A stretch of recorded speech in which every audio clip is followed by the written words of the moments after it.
Things taking a long time to load. Oh man, whatever. Okay, and we are live. All right, we are live.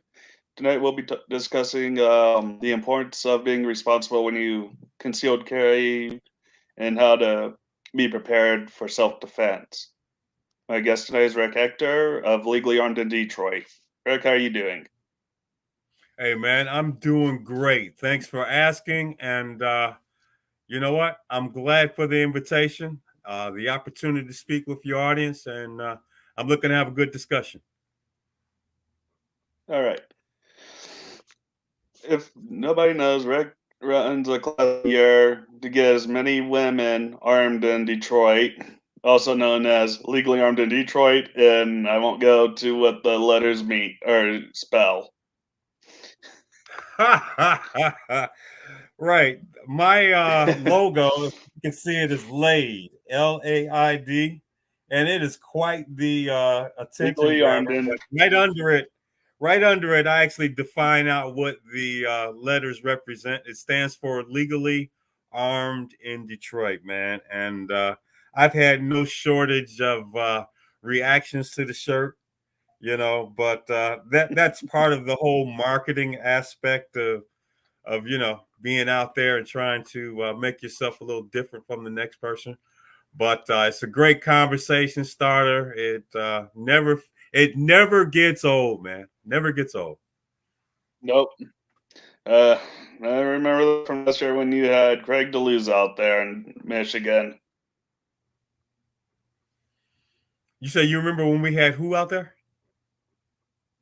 Craig DeLuz of Coffee with Craig. Now he does the rundown. Oh yeah, yeah, yeah, yeah, yeah. You know what? He was here in Detroit not too long ago, back when we had our annual shooting event, our community service for Metro Detroit area, where we try to train a lot of women in a relatively short period of time. I was shooting for, pardon the pun Yeah. metaphor, I was shooting for a lot more participants. With everything that came back online, as compared to last year. Last year we had almost 2,000 women come through that weekend. This year we trained 1,000. So onward we march, The man. more Next year, I think I'll just do a better job of marketing. As if I didn't do a lot of things, but I'll redouble my efforts and do even more marketing. And also, which I think will be the bigger deal, is to make sure I do it on a less busy weekend, probably something in June, middle of June, second, Oh third yeah. week of June. That should be a more opportune time, and that will lend itself to people coming to see us, as opposed to all the other fun things that folks like to do in the summertime. Yeah. So when it comes to concealed carry, people always think that when you protect yourself, you don't get arrested or anything, and that is totally wrong. If I If heard you somebody correctly, were to rob someone, you were saying if you use your firearm in self-defense, are you going to get arrested? in some cases, I've seen stories where arrested who legally defended themselves. I just watched a story on USCCA's YouTube channel where a guy in Oregon defended himself. Attack, spent 8 years in jail, got divorced, and he finally got a retrial. Hmm. That's the one thing, man. I can't tell you definitively what's going to happen, in the aftermath of a lethal force encounter. There's a lot of things that go into Yeah, that.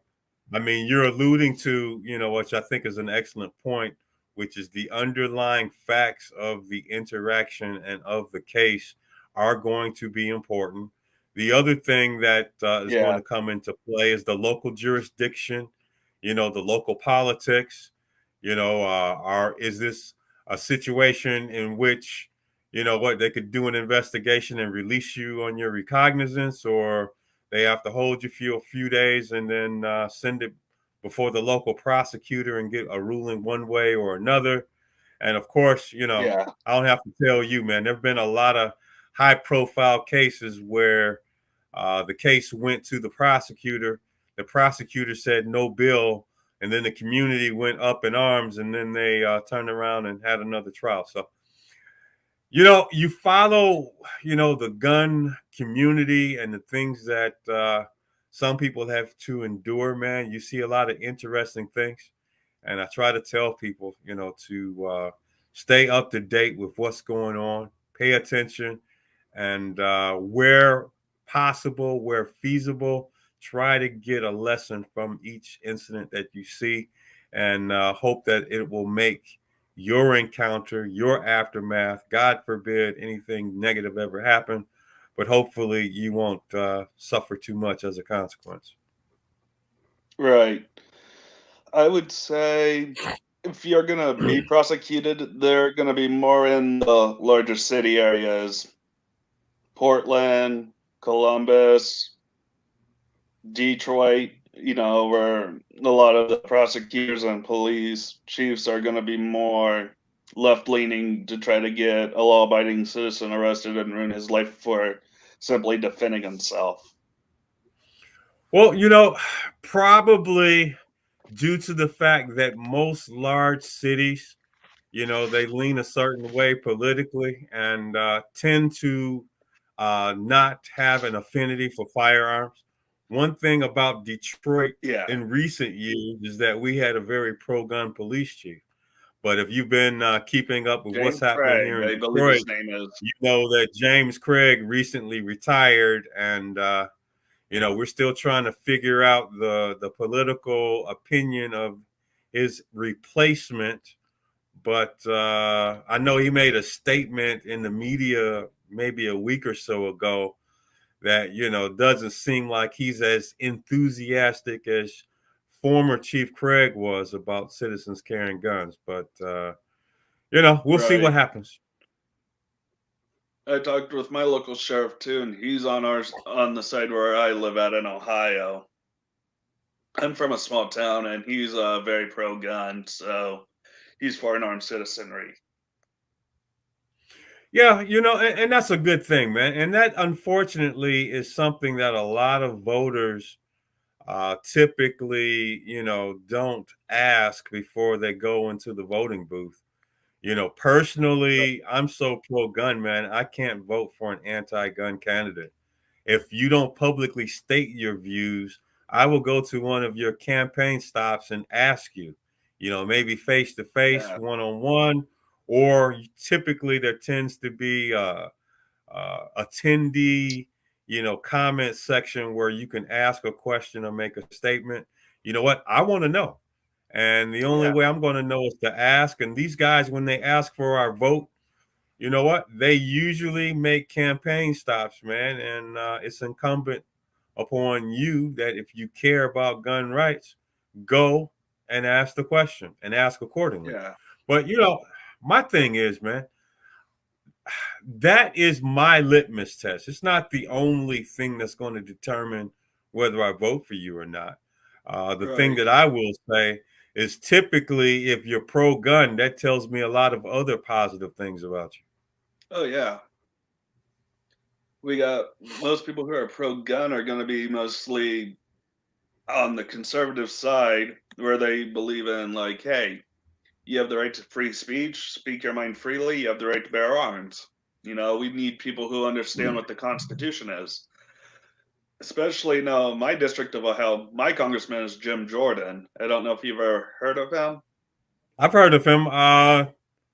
Yeah, I believe I know exactly who he is. Yeah, wasn't he a veteran?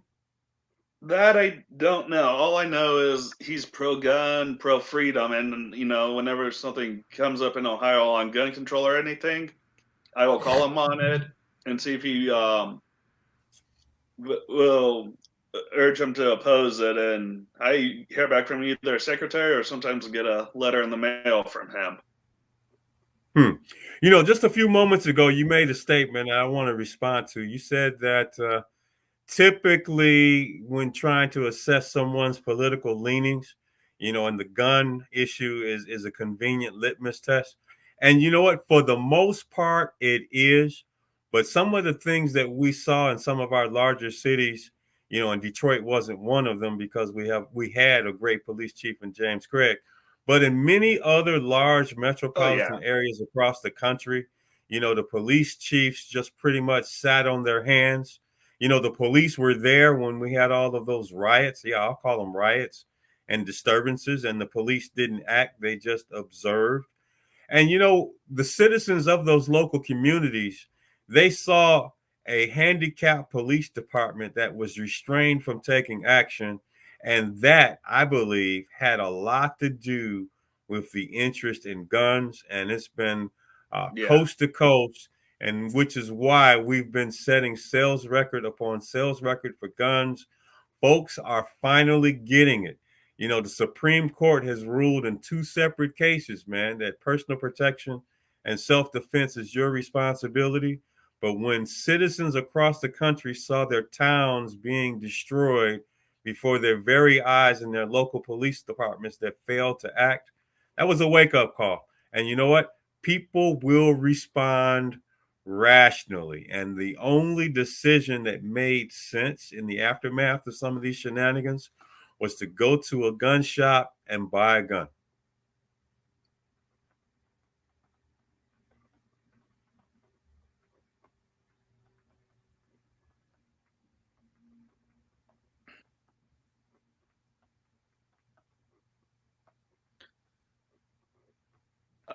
Yeah. Are you still there?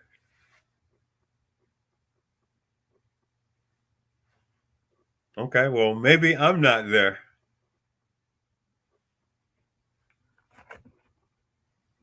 I know I'm not hearing you, but maybe you're hearing me.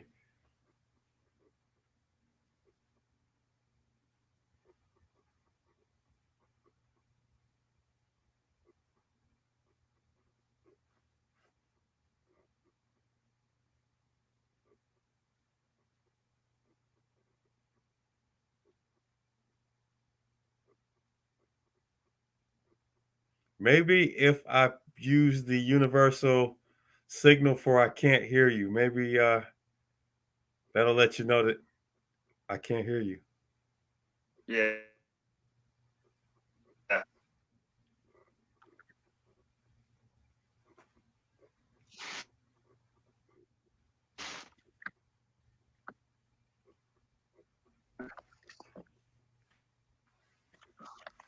You know what? You can always go back after the fact and edit out the video. We probably have some lag going based on transmission speed. You would think that after dark in the evening that there'd be less people at home, and that we could pretty much do whatever That's we right. want over the internet and not worry about And whether now we're things are going to slow down. starting to see people who are either anti-gun or on the fence buying guns. And now what we need these people, hey, look, we know you might not have voted for people who are pro-gun, might have voted for people like Biden, you might have voted for senators like Chuck Schumer. Maybe talk to them and yeah, I'm here.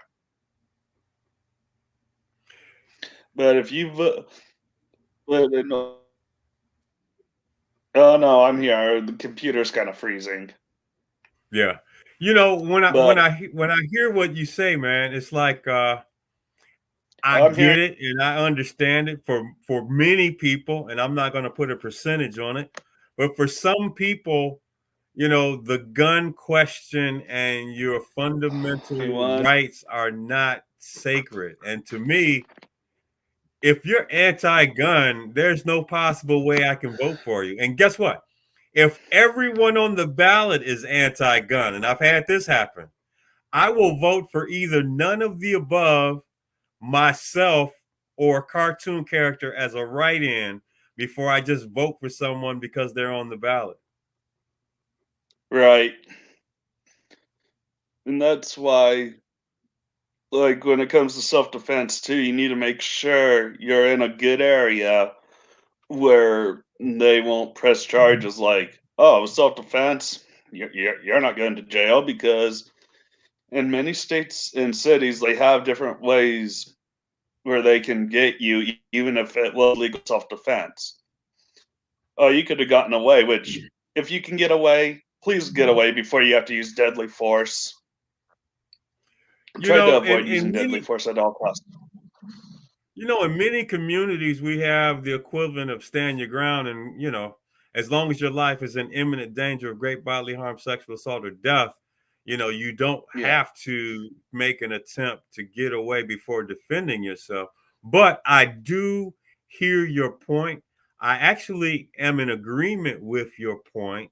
If you can somehow safely remove yourself from the scene without having to shoot someone, albeit legally, you probably will have a better outcome. But man, let me tell you, if you absolutely positively have no choice but to defend yourself, by all means do that. And you know what? yeah, You'll just have to suffer the consequences. And hopefully, the consequences will just be taken down to the station, maybe held or detained for a spell, yeah, and wonder if the prosecutor is going to make a decision one way or the other. Hopefully, you have availed yourself of one of these legal protection plans that exist, that are out there. I tell people, I'm a member of Firearm Legal Protection, FLP. I'm not necessarily saying that you have to have that product, but get something. And heaven forbid you ever in a lethal force encounter, you have to produce your gun, you have to discharge it. Something happens. It's probably a good idea to remember your Fifth Amendment, yeah, and make sure that you have someone that can act on your behalf to mitigate the circumstances in the aftermath. I'm not going to tell you what plan to get, even though I'm a member of FLP, Firearm Legal Protection. Get something. and there's a lot of different carry insurance groups out there. Like you mentioned, FLP, we got Carry Guard, US Law Shield, and USCCA. Oh, yeah, there's a lot of different products out there, and they all pretty much exist for the same reason. How they operate, the nuances, the details, the coverage limits, whether at one particular provider you have different levels of coverage, whether it's the platinum plan, the gold plan, the silver plan, the copper plan, Yeah, whatever. yeah, Something beats nothing, man. And you know what? If for some reason you have nothing, then yeah, it's even more critical to observe your Fifth Amendment right against self-incrimination. yes, And you know what? Let the local police department and your local prosecutor see if they can put together a case on you in 48 to 72 hours. By oh all yeah, means, don't by all means don't help them. yeah. I'm not gonna help them incriminate me if that ever happened. But like I said, where I live at in Ohio, it's a small town, and we don't even have any. We barely get crime where I live, so I don't even carry. Well, you know what? Okay. I mean, that's a personal decision. Yeah, I have a different experience, but of course, I live in a mostly urban area that I'm not going to say is paradise or that it's Eden, but I know no, that years ago, man, maybe 15, 16 years ago, I thought I lived in a nice, community, and coming home from work as I was parking my car in the garage, I got robbed at gunpoint in my driveway by two younger versions of myself. They might have been very late teens, early 20s, but it happened, man. And it was a rude awakening. And it was the shock to the system that I needed for me to take action. And in the aftermath, believe it or not, I'm actually glad that it happened. yeah, because I think you said before that you never owned a gun. You never thought you needed one. Mm-mm. Nah, Didn't need one, but I thought it'd be a good thing to have. Plus, Yeah, oh yeah, as a guy, I mean, you should know how to operate a firearm. I mean, there was one point in our oh yeah, country where, if you were a guy, you knew how to operate a gun, you knew how to carry a gun, right? I don't think that that's yeah, pretty much a universal thing anymore, but I think it should be. yeah. There was once a time they had gun safety classes in school. Now the only gun safety classes they want in school are, oh, guns are bad. You need to get rid of them. Yeah, yeah. There are some things, man, and you know what? There are some things, other things that I've learned later in life, man. Just only within the last couple of years had I ever gone camping, overnight out in some wilderness in a tent, But hey, man, I did it. I might be a late bloomer, man, but you know what? I'm gonna get all of those uh all of those sections of my man card punched one day, man. All I have to do is Yeah, keep working at it. My next yeah, goals, man, other goals I have, I want to jump out of a perfectly operating airplane. I want to skydive, parachute. That's another thing that's yeah. on my bucket list. Yeah, I'm What afraid of else? heights. I want to do one of those big speaking competitions, man. I want to do a TED talk, man. Probably be gun rights. The Oh first yeah, hurdle is being good enough and finding a topic that's palatable enough for them to allow yeah. me to speak, and then do a very good bang up job on it, man. So those are at Um, least two things I want. Oh yeah, there's another thing I want. I want to get a motorcycle endorsement, right? And I want to learn how to wait, and I want to learn how to fly an airplane. These are things that are on hey, my just bucket list, man. And you see all this gray. Time is running out, so yeah. I'm going to get it done. You ever heard of a guy named Richard Hughes? I'm not Nickname is sure. Fly. Well, who is he? Who is he? What did he do? What's his claim to fame? You ever? Well, his nickname is Flying Rich, and he Okay. flies airplanes. If you watch one of my other videos with John Crump, he got Flying Rich on. So if you want to learn to fly a plane, just learn from him. He's only crashed 2 times. I have to You pick know on what? Rich on that. As long as you walk away from them Yeah. intact with a life that's worth living, keep doing it. Oh yeah. Now, when it comes to concealed carry, people mostly carry modern stuff. Have you seen anything unusual people have carried that aren't like Glocks, modern 1911, SIG guns? You see anyone carry anything unusual like old surplus or black powder and think to yourself, Nah, wow, I haven't, man, and thank God. I would. You know what? Nah. You know what? I'm not going to speak against it, man, because here's my standard take. I tell people, regardless of what gun you have, as long as you know how to safely operate it and you have the appropriate permission card, you know what? Go for it. yeah, I just think from a practical standpoint, for me, black powder probably is not going to get it done. no, it's only one or two shots. Now, any old like Milsurps people carry Walther P38s, Beretta 34s, anything like that type. You ever see anyone carry those? I tell you, working as a firearms instructor for, I don't know, the last 15, 16 years, man, I've seen a little bit of everything, man. Like I've seen guns that were made by companies that make household appliances, and you're like, wow, I didn't even know they made guns, man. But yeah, what? Oh yeah, It's you know what?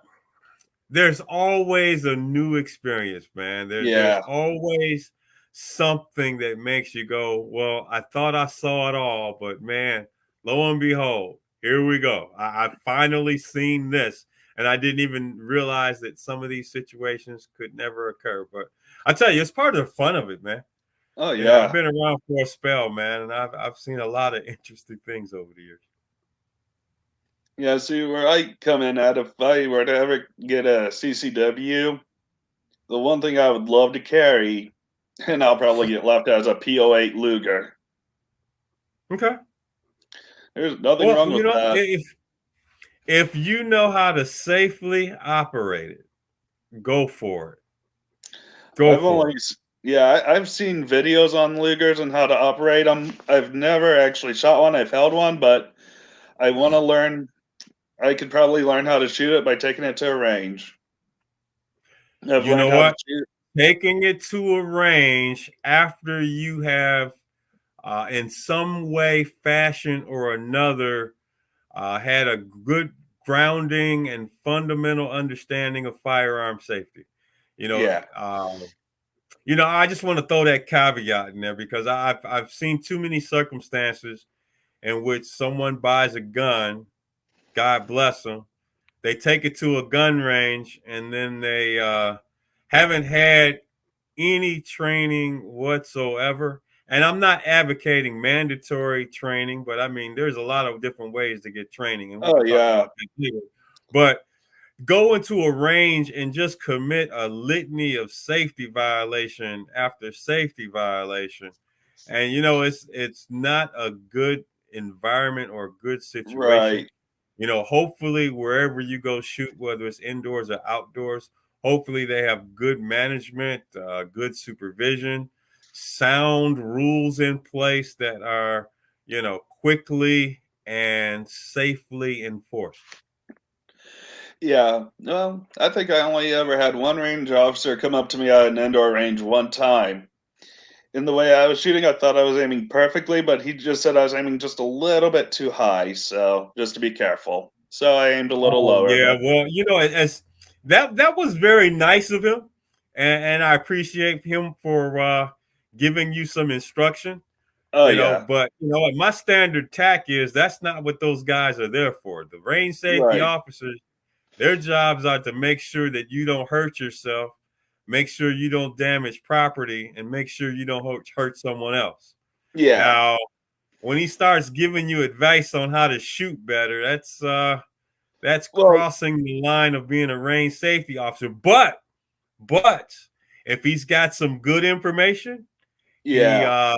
politely approaches you, and if you're open to it, hey, great, have at it and have some fun, and maybe you're getting some good information.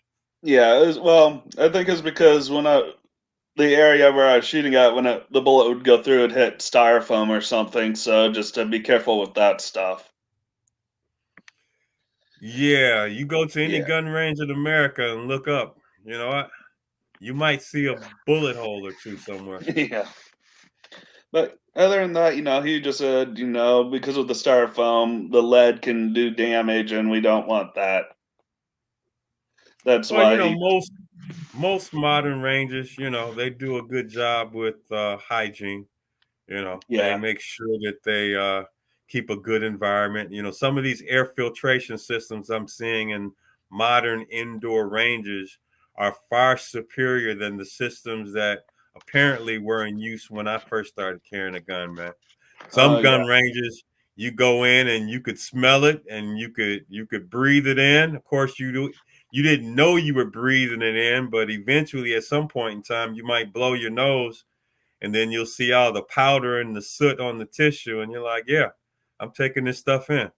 But wow, you know what? During that era, man, it was part of the experience. It was part of the experience. yeah, and that's why maybe these people are trying to be more precautious with the range things in case they don't want to lose their license and have to shut down too. Well, I've never owned a gun range, and I'm not sure if I ever want to own one, but they have not only a business to run, man, but it's one that requires them to be on their toes and to make Oh sure that their yeah, customers are safe.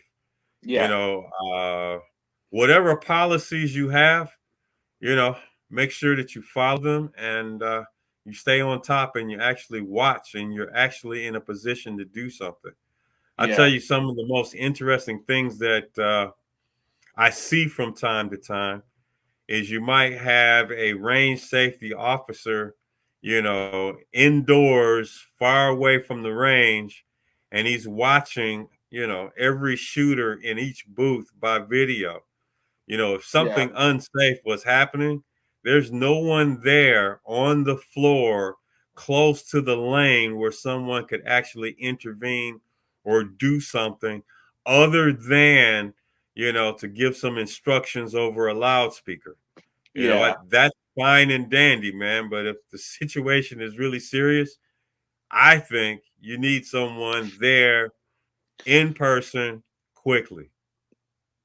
Yeah. And another good safety tip too, if you're gonna buy a used gun, like most of my guns are used. Some of them have been used in the 1940s and early 1900s because of both world wars. If I buy a gun like that, my first thing is take it to a gunsmith, have them check it out to make sure it's safe. Okay. Because with all those older Yeah. guns, you don't know if anything's broken in there or if you shoot it, it can destroy the gun. You want to make sure everything's safe on it. Yeah, that's a good idea. Oh yeah, I'm not going to argue with you. no, Well, here's the thing. Have I ever bought a used firearm? Yes. And I'll tell you one of the best places to buy a used firearm. Are you familiar with what a gun buyback is? oh, you mean confiscation, where they pay you small amounts of money just to turn in your guns? Yeah, well, I call them lefts because that stands for law enforcement firearm transfer. And so what I used to do, man, and you know what? I don't do it as much as I used to. There was an era where anytime that there was a left, a gun buyback, I would be in attendance with a group of guys, man, and we were there with the sole purpose of buying used guns, and before they turned them into the police for some, paltry, prize or token, they Yeah, might give a $25 gift certificate or something, which is really insane. Because you know what? I will stand outside the venue, and if the local law enforcement is going to pay $25, I'll pay $50. Sure, why not? $25 for a Luger or a P38, you spend 50 on it, and those things are Most collectible too. Well, I mean, you have to know what you're doing, obviously, but Yeah, you know what? There are some really good treasures that turn up at those gun buybacks. The vast majority of them is going to be garbage, junk guns. But you know what? Even those high junk guns points. can really provide some value, and Yeah, I'll Saturday explain night it. I'll explain it specials. this way: if uh, if the venue is paying a decent amount of money per gun, let's say they might offer maybe 40, $50 per gun, right? At some point in time, you know what? They're going to run out of money. Okay. Yeah, And so basically they're shut down. Now you're, out there and there's people still showing up. I mean, you yeah, could literally get them for next to nothing, man. But yeah, there's a lot of fun to be had at the gun buybacks. The thing is that you have to, you know, let the buyer beware. yeah, If that gun turns up stolen, you're probably going to just be out the money.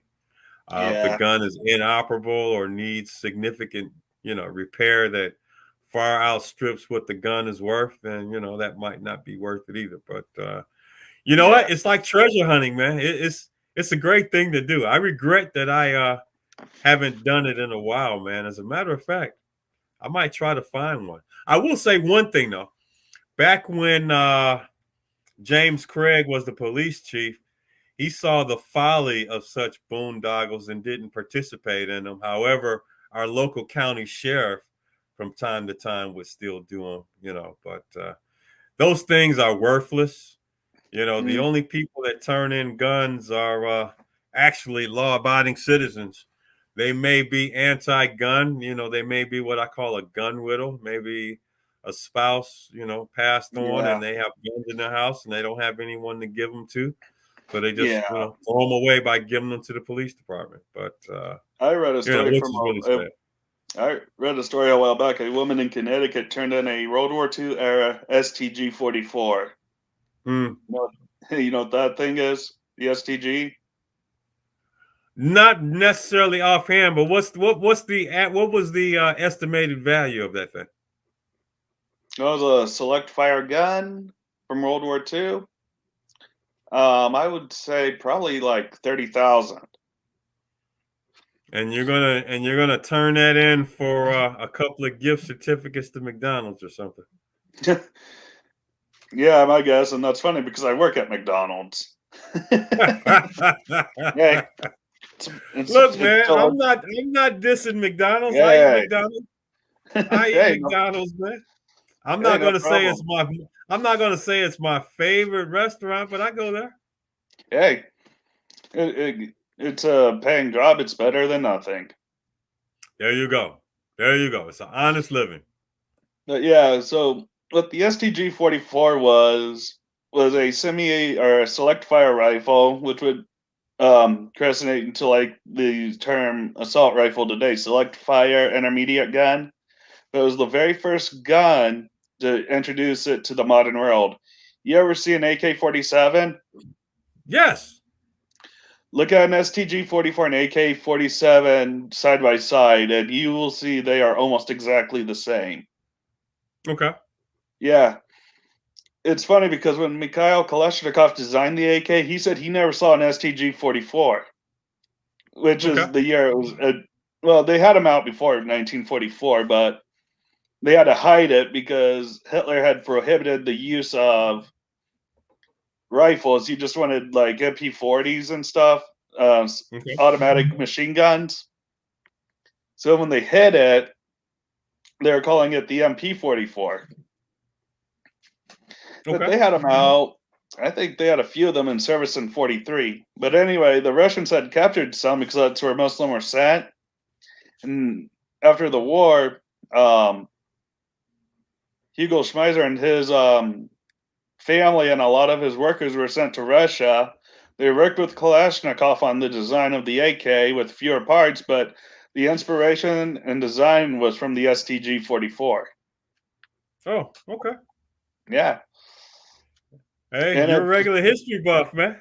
That's cool. yeah, yeah, I studied military history, and studying history is why we have a Second Amendment. You do not want to repeat what other countries have done in the past. Yes. Because even after Second Amendment because is a after good thing to have, man, because if you know your yes, history, you know eventually when you go through these cyclical cycles, you know at some point in time the government's going to get crazy ideas yep, about actually thinking that they're in control and want to establish some type of dictatorship. And the founding fathers, they were yeah, born of revolution. They said, hey, we might actually think that we may need another revolution. So, hey, let's empower yeah. the people Well, and actually, we already hopefully are that in one. and hopefully the people who serve the citizens don't forget who's boss. Yeah. Now we are kind of in a revolution right now, but luckily it ain't involving arms. Going on with Southwest Airlines, where the people are walking out and the flights are being canceled because of the whole vaccine mandate. Good on them. You know, they're saying, "Well, you have to get the vaccine." No, we don't, and they're not going to work until it's optional, not mandatory. That's the way we Well, fight. We don't. what they say, you can lead a horse to water, but you can't make it drink. If you want That's people to right. do Yeah. something, you should convince them, to do something. I mean, once you Right. start, forcing people to do something, whatever it is, man, it becomes the most Yeah. un-American thing I've ever heard of. That's right. Now going back to the And history of here's the gun thing. control. Here's the thing. Regardless of where you stand on the issue, about the vaccine, whether you took it or you didn't take it, whether you want it or you don't want it. Here's the thing. It should be your personal choice on what you Yeah. want to do. If you want to take it, if you think it's a good idea, you think it's good for you, fine, get it. Yeah, If you don't, then don't. But that's right. you know, that whole concept. Yeah, I don't know, man. Where are we Yeah, as a country, man? Do we forget? That what we have rights. that's right. We do have rights, but the government likes to limit what type of rights we have. Well, you can have a bolt action 5-shot rifle, but you can't have an AR-15. That's way too dangerous. Or you have the right to free speech, but you can't say this. Yeah, but watch what you say. Old Ice Cube song, man. You old enough to remember Ice Cube? Not Ice I Cube, heard Ice of him. T. Ice T. Oh, Yes. Ice-T, yeah, I heard of both of them. Freedom of speech. Just watch what you say. Yeah. But anyway, so back on the history of gun control a little bit. When the Gun Control Act of '68 was passed, nobody really knows this, but very few people, and one of them is the Pew Pew Jew, I believe, said they took that playbook from the Nazi era of 1938 when they enacted the law against the Jews having weapons. The Gun Control Act of '68 was taken right out of Nazi Germany by our You know what? politicians. I wouldn't doubt it, man. I wouldn't doubt Yeah, it. But you cannot commit evil against someone who can defend himself. You that's can't. right. And if you want to eventually commit evil or enslave the people, you have to make them helpless. You have to And there's disarm them. and there's And actually man, let that's me one of the tell two you, things. There are two things that you need to control people. You need to disarm them, and you need to control the press. Because if you get the press to repeat the same narrative over and over, eventually people will believe it. well, to a point, man. Look at Yeah, all these people who, despite all the things that they've heard about vaccinations, you know yeah, what? Some people are like, well, okay, fine. I hear your propaganda, but I'm still not getting it. same here. I'm not getting that either You know, because like I they said, rushed this like I said, vaccine let in quick. let everyone make their Make their own choice. decision. Yeah, Mhm. I mean, if you make a compelling argument and you have overwhelming evidence, one thing or another, one position or another, you're going to probably convince most people to do something. If yeah, you can't rationally convince them to engage in some activity and show them where it's in their best interest, no, they haven't failed. You failed. that's You right. failed to convince them. And that's right. And that's one of the other reasons why I've always had a thing for military history.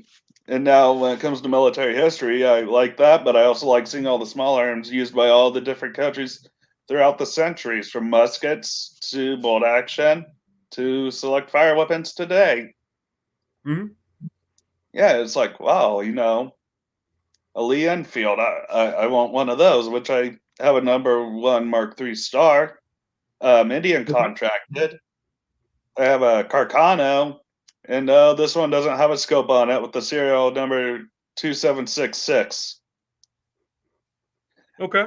If you get what those numbers on a Carcano mean with a scope, that was the exact one Lee Harvey Oswald used.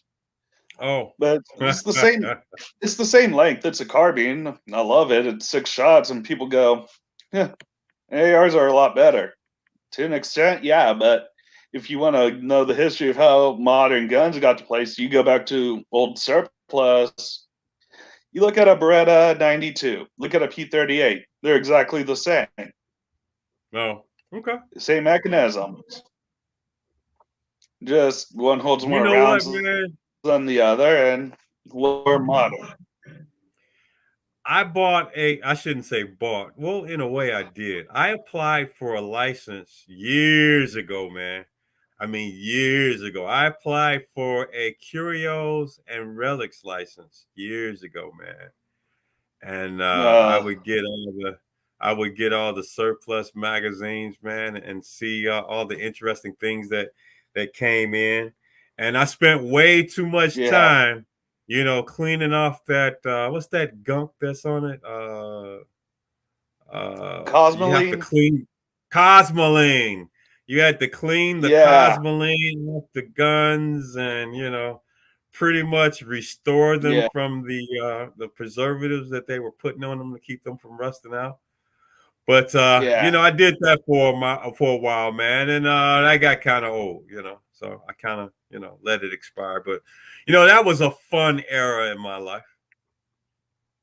Oh yeah. But take a look at a Beretta 92 and a P38 real closely, you'll see, hey, these are the same. Especially like when you fire a Beretta and it empties at the end and it stays locked open. That's Mm-hmm. another design from the P38. Okay. Okay. Yeah. So you have all these people who like the cool guns like Glocks and ARs, and I have no problems with them. They're great guns. But in order to learn how those guns got to place, you got to go all the way back to World War II at least. Yeah. Because you look at But a Springfield M18. you're probably not the average gun owner, man. Because let me tell you, the average gun owner that I run into, they don't want to know the lineage and the history of a gun and where They certain just features want something come that's from. reliable. Mm-mm, They mm-mm. just want The reliable. people that And I come into um, contact with, you know what they want? They want a gun that if they're forced to use it in defense of their life or the life of someone else, that it's going just to get make it. them stop. The Yeah. gun is going to work, and it's going to make the person that they shot stop. That's all they want. Yeah. All of And it, this history and oh, yeah. the lineage of certain features. The people I come into contact with, they don't care about that. Well, Mm-mm. and but Mm-mm. there needs to be a good reason too to tell them the history of different guns and the designs. Because think of this 1994, the assault weapons ban. That banned features of a gun and magazine restrictions to 10 rounds. Mm-hmm. Okay. Now look at a Browning M2 heavy machine gun. No threaded barrel, no pistol grip, none of the features. Not an assault weapon, according to liberals.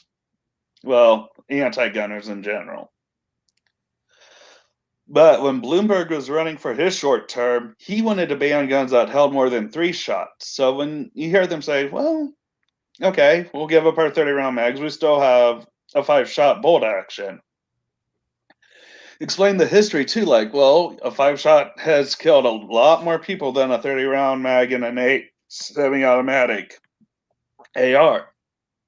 Because if you go back to combat, a lot of troops carried bolt action rifles, and they could go, what if they go after those next? So if you go in history too, like, well, this gun was used in this war and has done a lot more damage than an AR-15. That maybe Well, that could get them to. I hear you, and to your point, yes, if you had a firearm that had limited capacity, like guns and firearms that existed, decades ago, right? We're Oh yeah, talking like a long time ago to what you just said. 1940s. You could, with sufficient practice and training, achieve that same level of dexterity and ability. My Yeah, point is this. Okay, I get it. You're absolutely correct, but I still want my 30 round magazine. and I have no problem with that. The more rounds Okay. you have, the better chance at stop being a threat, especially if it's multiple people at Am once. I less trained and less skilled with someone operating with equipment that is not as useful? Sure, Mhm. fine. Okay. But that just means I'm safer. And you know what? Yeah, I'd rather err on the side of safety. yeah. Mhm. But that's why when people also say stuff like, "Oh, you have like a level 22," that ain't gonna be no good. Uh, I don't think so. Ask Charles Whitman that. He used hunting guns, and some of them are 22s. You know what? Any firearm with That's a right. skilled and knowledgeable user can do a lot of bad things. Okay. But see, And we're not talking about bad people. no, You we're could talking about give the me law-abiding. you can give me a belt fed military firearm, right? I'm not going to do anything bad with it. As a No. matter of fact, I probably couldn't afford to shoot it. But here's the thing. I should be able to own a flamethrower if I want to. No, you can. They're A just rocket launcher if I want to. it's just hard to get those type of objects. That's all right. That's beside the Yeah, point. You know that what? As is. a matter of fact, if I had the money and the training, I should be able to have an F-16, man. Yep. If I had the money, I'd buy a Tiger tank. Those things are awesome. Armor on those things are very thick. You ever Right. see the movie Fury? What was the name of the movie? Fury came out in late 2014. Has Will Brad Smith Pitt in it. movie? No, Who it's in a it? Brad Pitt. Fairy. Fury, Fury. I don't think so. It's towards the end of the war about an American tank crew. But anyway, there's a scene: 3 Shermans take on a Tiger. And in Okay. this movie, they have tracer rounds for the tanks and the machine guns. You'll see the Sherman shells hit the tank and just fly right off, and no damage done to the Tiger. Okay. Okay. It's awesome because I like the thick armor of the Tiger. It's so thick. The way to destroy those things, you'd have to get to the side or behind it where the armor was thinner to destroy it. Okay. Yeah. Okay. Yeah. I think we just covered about everything and had enough time for a fun chat. Well, look, So, man. Let me in let me closing, tell you this. Let me tell you this. I have something I want to tell you. I want to okay. thank you for contacting me. I want to thank you for reaching out to me. I've had fun. You know, when you Yeah. approach me about getting together, you know what? I'd rather do it now when I have the time than promise to do something later. And man, let me tell you, Yeah. later, when you kick things down the road, something else is always there. So if I can jump Yeah. on something and get it done, I'd rather do that, take action. But to the point I was getting at, I want to thank you for inviting me to your show, inviting me the opportunity of reaching out to your network and your listeners.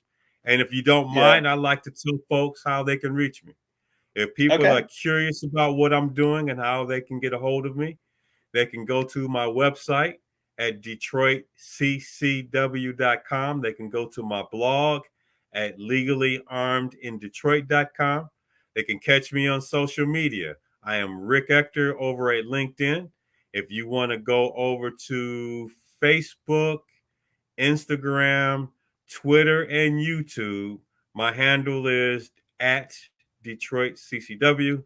By all means, drop by and see what I'm talking about. Okay. And before we go, um, just stay right here. I will end the broadcast. Okay.